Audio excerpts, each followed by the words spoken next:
Dor, hai guys. Kali ini kita akan jalan-jalan ke Kebun Raya Cibodas. Gua masuk dari pintu 3 nih.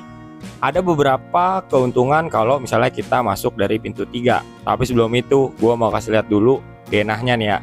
Ini kalau kita masuk pintu 3 dari arah sini, ini adalah pintu 1 yang ada di atas. Terus yang di sebelahnya itu adalah pintu 2.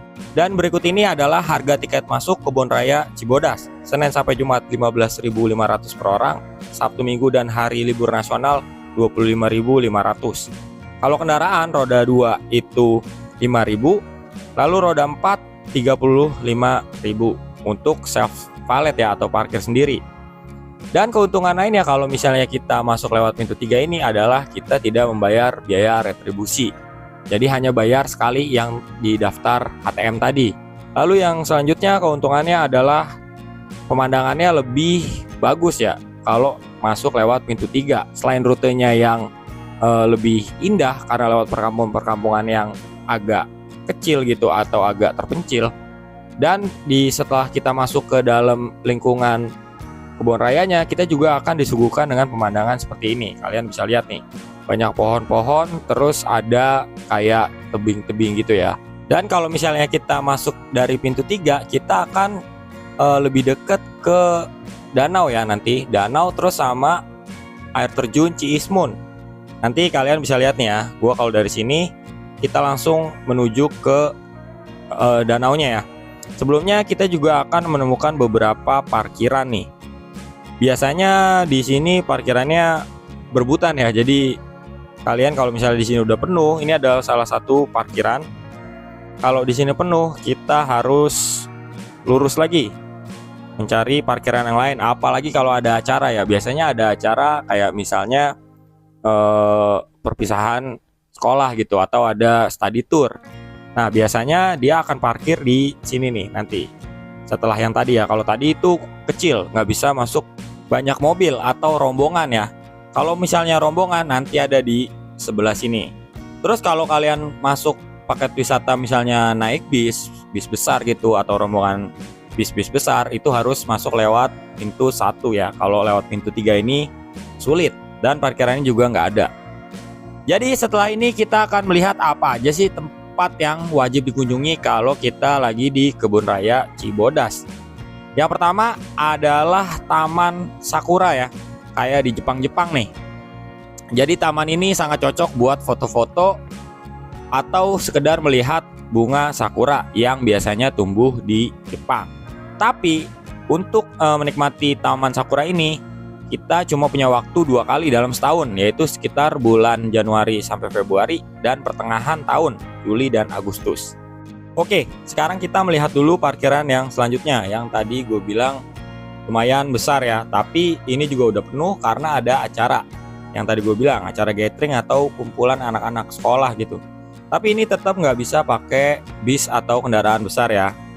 Ini kendaraannya kecil semua, kalian lihat dia nyewa angkot kayak gini.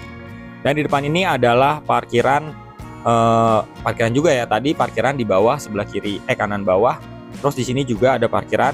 Kita parkir dulu di sini sambil membahas spot apa lagi selain Taman Sakura yang bisa dikunjungi di Kebun Raya Cibodas ini. Tapi sebelumnya kita parkir dulu. Ini bisa parkir motor juga ya. Terus biayanya juga di sini gratis. Tapi ada yang parkirin. Kalau misalnya kalian mau kasih nggak apa-apa. Tapi kalau nggak mau kasih juga nggak apa-apa. Oke, sambil kita parkir, gua akan memberitahu spot kedua yang wajib kalian kunjungi jika kalian di Kebun Raya Cibodas, yaitu Taman Lumut. Taman ini adalah habitat dari lumut ya, seperti di batang pohon, tanah, batu-batuan, serta media tertentu. Taman lumut ini hidup lembab di bawah naungan pohon rindang yang membuat habitat lumut tumbuh segar dan terdapat sekitar 134 koleksi tanaman lumut di taman ini.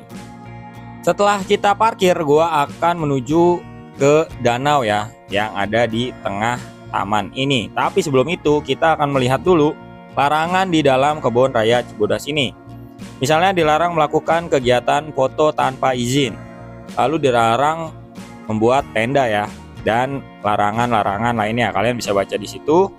Terus ini adalah parkiran yang tadi kita udah cek ya. Di situ ada juga kafe atau tempat makan. Jadi kalau misalnya lapar bisa makan di situ.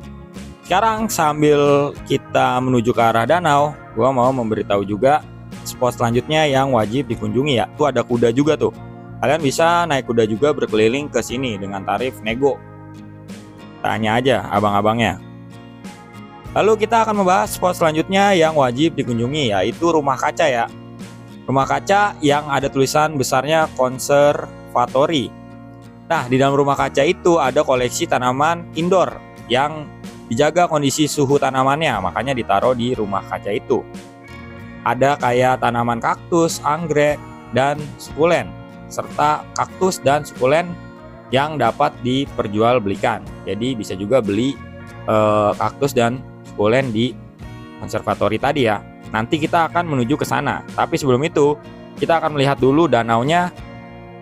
Dan di sini kalau misalnya kita lihat di kiri tuh, itu banyak perkumpulan-perkumpulan anak-anak yang sedang mengadakan acara ya, gathering gitu.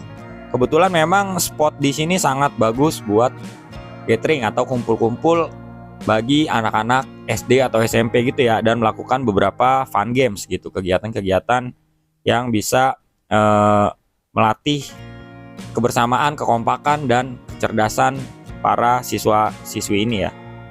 Yuk kita maju terus. Di situ lurus itu adalah tempat dari danau yang tadi gue bilang.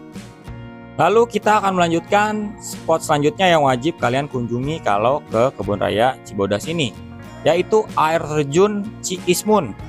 Jadi kalau kalian masuk dari pintu 3 ini, air terjun Ciismun hanya berjarak sekitar 1 km dan sekitar 20 menitan ya berjalan. Ini lokasi yang paling dekat kalau mau ke air terjun Ciismun. Jadi nggak usah bayar lagi ya, udah termasuk yang tadi kalian bayar pintu masuk Kebun Raya Cibodas ini. Kalian bisa ke situ tanpa bayar lagi.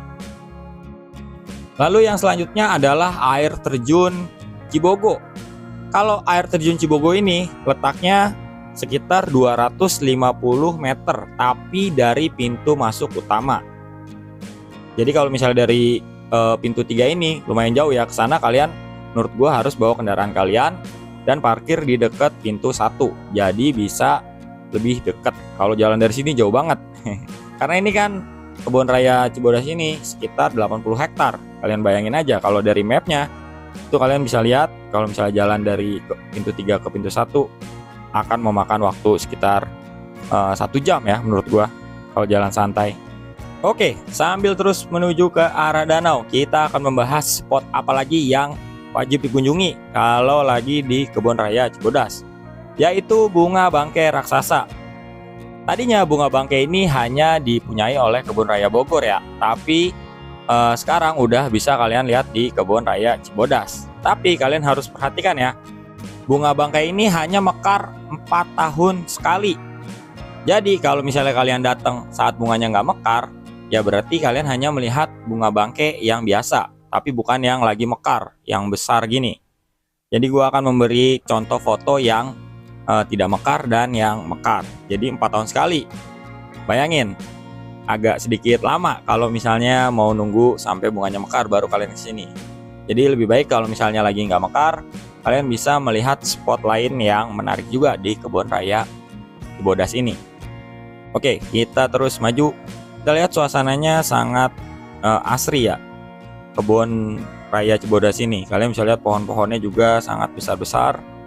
Jadi dijamin ini adalah tempat yang bagus buat relaksasi dan minim sekali polusi. Jadi bagus buat kesehatan paru-paru kalian nih. Dan setelah ini kita akan melihat rumah kaca yang tadi ya, konservatori tadi ya.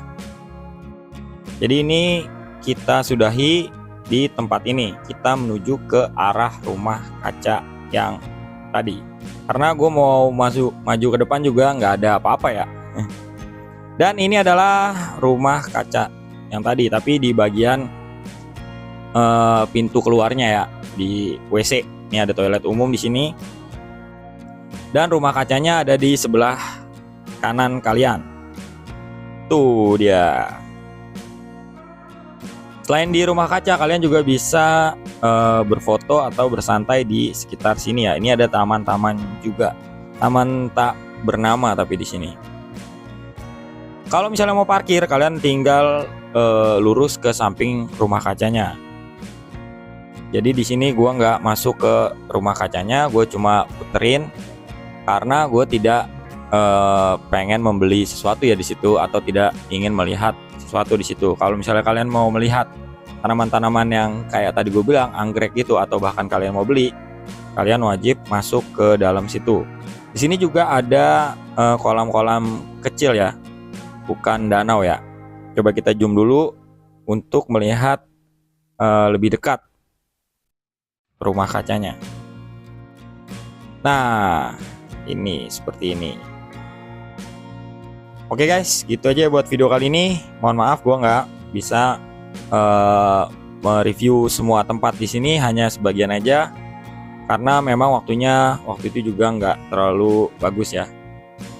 Oke, gitu aja buat video kali ini. Gue minta maaf kalau ada salah-salah kata. Sampai ketemu di video selanjutnya. See you guys.